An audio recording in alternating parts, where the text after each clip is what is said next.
When we went in there, the first thing we did is we tried something new. We went around on some of the tables, sprinkled baby powder, set of glass, upside down like little wine glasses, some silverware. And what we were going to try to catch with that is, if something was to move that glass, it would obviously leave some kind of a mark, a smudge, or something like that. And that came into play later on in the night. And when Adrian was telling you a little earlier about the wine glass flying off the bar and shattering.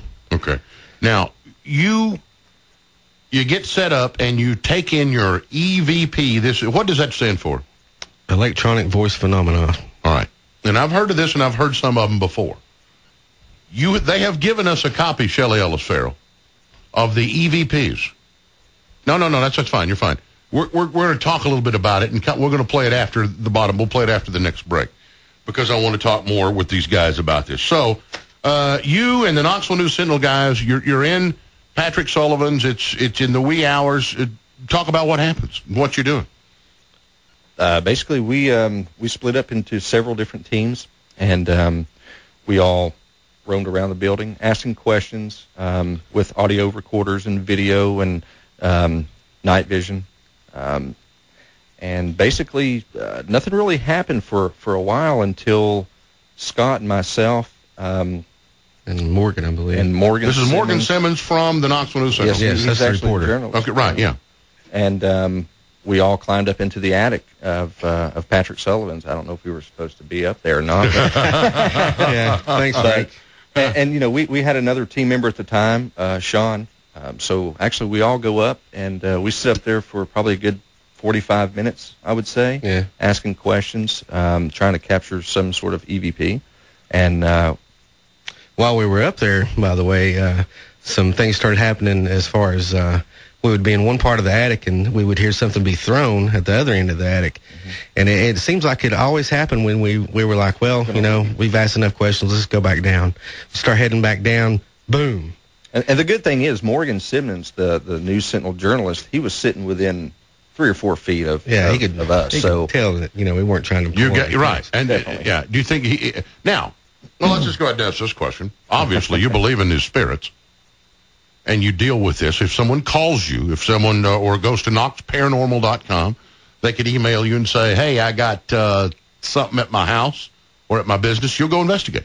Definitely. Oh, yeah. And what we try to do is we try to debunk claims of the paranormal. We want to try to make people feel safe in their house, safe in their home or their business. And so we actually our theory is we'll go in, we'll try to disprove or debunk the claims of the activity. And once we see that we cannot, that's when we really start investigating. Okay. Now, do you believe there are spirits in Patrick Sullivan's? I would definitely have to say that Patrick Sullivan's has a lot of active activity there, paranormal. Yeah, definitely. If we just caught maybe one EVP, something like that, or maybe nothing else but the glass falling off the bar, but we caught the EVPs, the glass flying off the bar, the sounds in the attic that I was saying, things getting thrown around. It actually sounded like somebody running and jumping and falling. All right. Now, you investigate several times a month spirits. Mm-hmm. Most of them pretty good-natured, or do they do mean things? Talk about the demeanor of, the demons. No, they're not demons. They're all pretty much playful, I guess you would say. We've been to several locations that have been a lot more strange, I guess you could say, than others. Hawkeye's, Club Legacy. Hawkeye's used to be, it's in the Fort Sanders area. Yes. Yeah, we did the investigation there 2 or 3 times. Yeah, and I'll tell you what, it was a crazy place. And it wasn't in the attic there, it was in the basement. But the first thing that happened to us there was we had a brass coupling thrown at us. And we would kind of ask it to do the same thing again, and it would happen. It almost happened on command. We set a pipe on a shelf. Can you throw that pipe? We actually had a brick several times come up from the ground. A brick come up from the ground, straight through whatever. I know it sounds out there, but it really happened, and we tried to catch that on film, and we actually caught the brick flying, not hitting the glass. All right. Now, Frank Gardner, you were telling me that the particular spirits in Patrick Sullivan's like the girls. Well, it seems like from what I've heard from employees, and to be honest with you, nothing's ever spoken to me, moved me, or anything else, but we've had a couple of specific ladies working there that have really had a problem with it. We had one particular girl. In fact, she's a law student now in the University of Arkansas.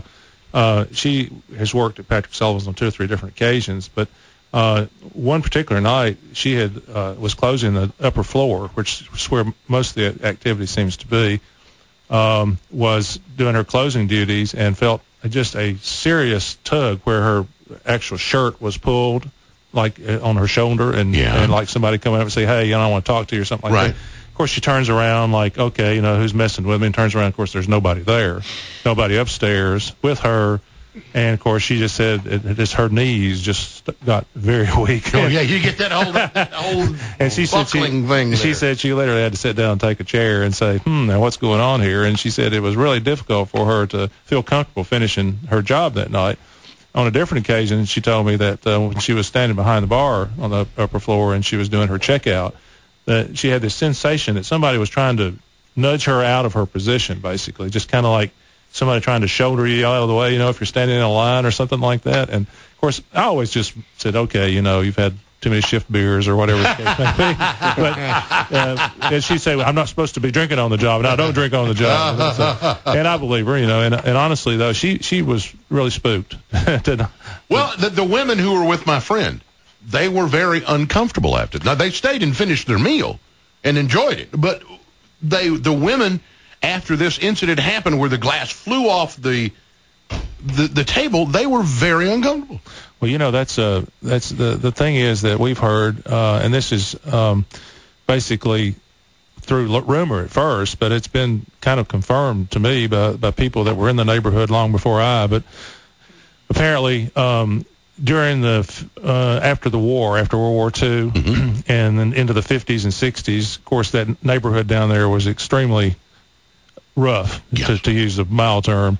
The building itself, where Patrick Sullivan's is, had been used for different things, but the top floor was sort of a real scrungy boarding house-like atmosphere. Okay. And the word was that there was a prostitute who died in an alleyway that's behind Patrick Sullivan's. And I've had 2 or 3 people confirm this to me. I don't know exactly the date. Right. And so, we thought, well, maybe she's trying to stake her claim on the property there or something. Who knows? But that's kind of the story that we've always sort of believed to be sort of, well, if there's something going on, maybe it's her. And they called her Bald Mary, by the way. Bald Mary? Bald Mary. Okay, maybe it is. All right, here is, oops, it doesn't have a name.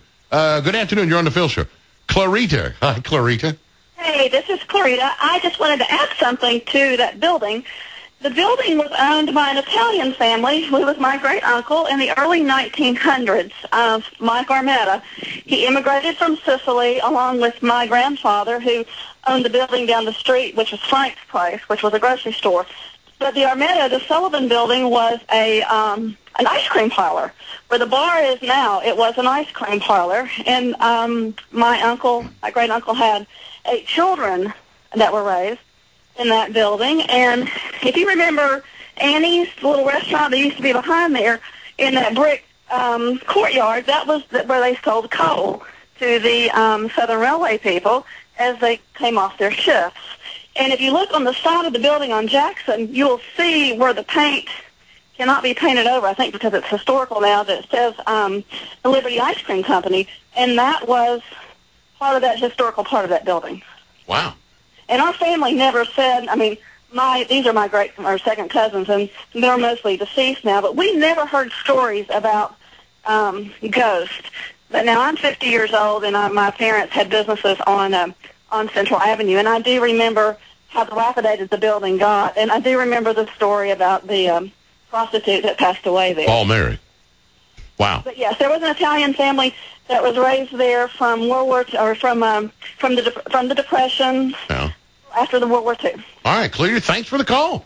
Oh. Wow. Maybe it's some of her people. Italians are pretty playful folks. You know, they're good. All right, when we come back, now, you said when you were there a glass flew, right? Mm-hmm. Yeah. I want to hear about that. Plus, when we come back, I'm going to give this to Shelley Ellis Farrell and let her play this recording of the EVPs. You can, and they actually answer you. You have to listen to it and see. All right. Well, I'll listen to it together when we come back with traffic. Here's Left Turn Laverne.